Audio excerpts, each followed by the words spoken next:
The highly anticipated Fuji X-T2 has just arrived.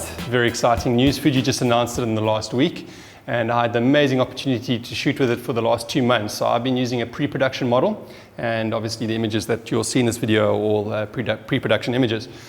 If you are a user of the X Pro 2 or even the X-T1, you'll be very excited with the new features. I'm a firm believer that Fuji is really on the right path when it comes to mirrorless. They've made the right decisions, they've listened to their photographers, and they've really made amazing changes to the camera. The jump from the X-T1 or even the previous X Pro 1 to the X Pro 2 was amazing. I didn't think they would actually do that much different to the X Pro 2 when they made the X-T2. But the great news is that they've added some additional features that have taken the camera to another level. So if you're a shooter of game, sports, high-paced environments where you need a great autofocus system, they've taken the X Pro 2 and they've given it a boost. Not only in frame rate, but also in autofocus performance. Just the options that are available in the menus. Now you can choose between a whole variety of scenarios to suit your needs, and the camera behaves accordingly. So amazing news. Kept the same sensor though. It's kept the 24 megapixel sensor, which you find in the X Pro 2. And those amazing colors that everyone loves with Fuji. This is the reason why so many photographers are changing to Fuji, is because of the color rendition. The options you have in JPEG, in-camera JPEGs with the different film simulations. But not only that, even if you're shooting RAW and in products like, or software like Lightroom, you can then apply these amazing profiles to the images, and it really just creates amazing color and amazing feel to your images. So they've kept that, so by improving on the sensor, you haven't lost that. What you have gained is amazing resolution. It's up to 24 megapixels, and the noise performance has improved, which is always what as photographers we're looking for.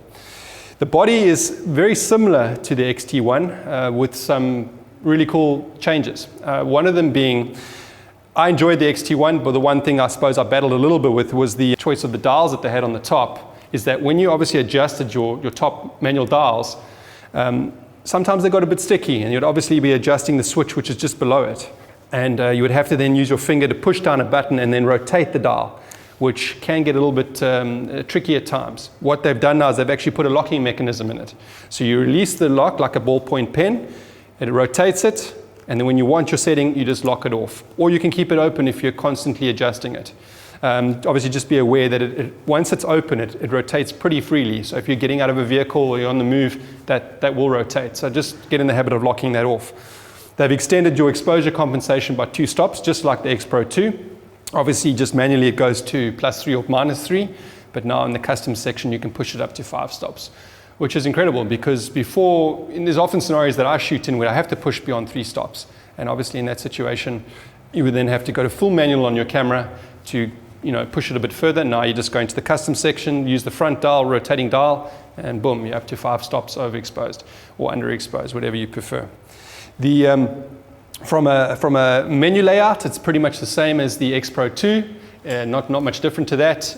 What they have added is those autofocus features where you can go through a whole scenario of autofocus. They've increased the autofocus points in your sensor. You now have a minimum of 91 points, increasing up to 325, which I believe is up from the X Pro 2, which was 273. So they've increased that area. Again, you can change the size of your focus point. You can position it pretty easily with your joystick, your focus joystick at the back, which was the best feature in the X Pro 2, which they've just continued on in the X-T2. And yeah, it's just incredible. I mean, I was shooting game over the last 2 weeks, and there was times where I had to track birds flying and things like that, and there was no problem. And I come from a DSLR background, and that was always the issue for me moving into the mirrorless world. Could they perform with autofocus? And with the new X-T2, you will have no problems there. What they've also added now, which is going to be probably one of those accessories you've got to get, is the grip.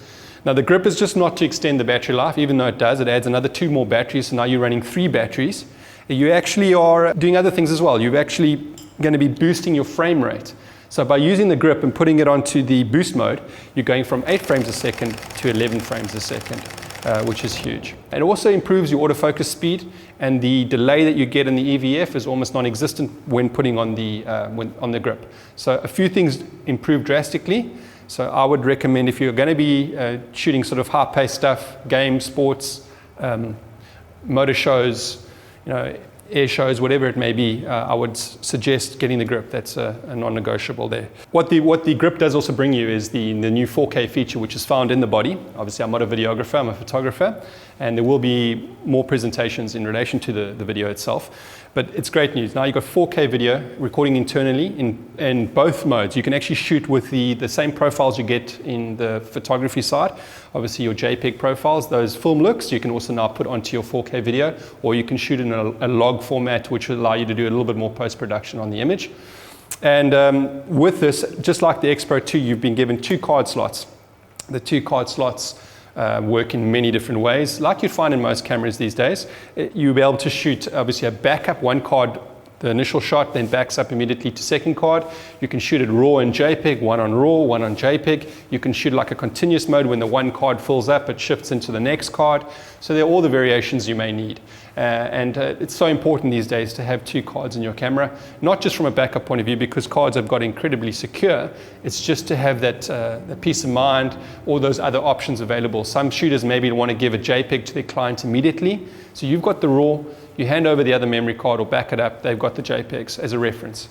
So there's so many different ways of using this the new implementation of the 2 card slot. I had the opportunity to work with this camera for 2 months, as I said. And in the 2 months, I had different projects. I'm predominantly a portrait wedding photographer. Even though it's sort of out of season for that, I still was able to shoot 3 weddings with the camera, and also 2 other projects. One of the projects that I shot was in an area called Masipumalele, which is a settlement, a very poor community. And I got to spend the day with 3 DJs, well-known DJs from the area. And they walked me around the whole area, and we got amazing portraits of them. And this camera just seamlessly worked through all of it. I initially started with the idea of doing street photography, sort of capturing as it happened. But what I realized very quickly is that this community, the people in this community, never get the opportunity to have a beautiful photograph taken of them that they would put on a wall. So it's slowly changed from doing street photography, getting into more portraiture, and I ended up doing a street portraiture session. Yeah, so I was able to do street portraiture of the 3 DJs and their friends and family around the area, which is an amazing opportunity. And as you can see, the images coming through, the color rendition, the high resolution images you get. And I use off-camera flash, so there's no fear. All the different systems you want to use, whether you're doing studio work, off-camera flash outside, or whatever it might be, this camera can handle all those environments perfectly well. The other shoot I was on was in the Kruger National Park. I'm not a game shooter, so I had a combination where I had to shoot people, clients, in the bush, but at the same time go out on walks and game drives where I was having to shoot game. And I was able to use the 100-400 lens with the X-T2, and it worked amazingly well, especially with the new autofocus system.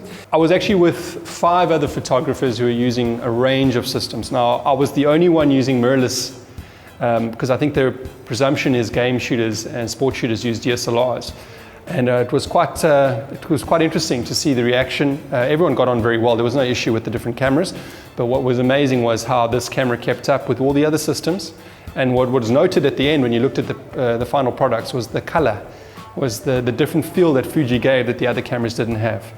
So if you have concerns about using this camera outside of the usual portraiture and where you would think this camera belongs, you'll be pleasantly surprised that it can actually do an incredible amount of different variations of photography. So that's about it for me in the new X-T2. Thank you, Fuji, for the opportunity to use this camera.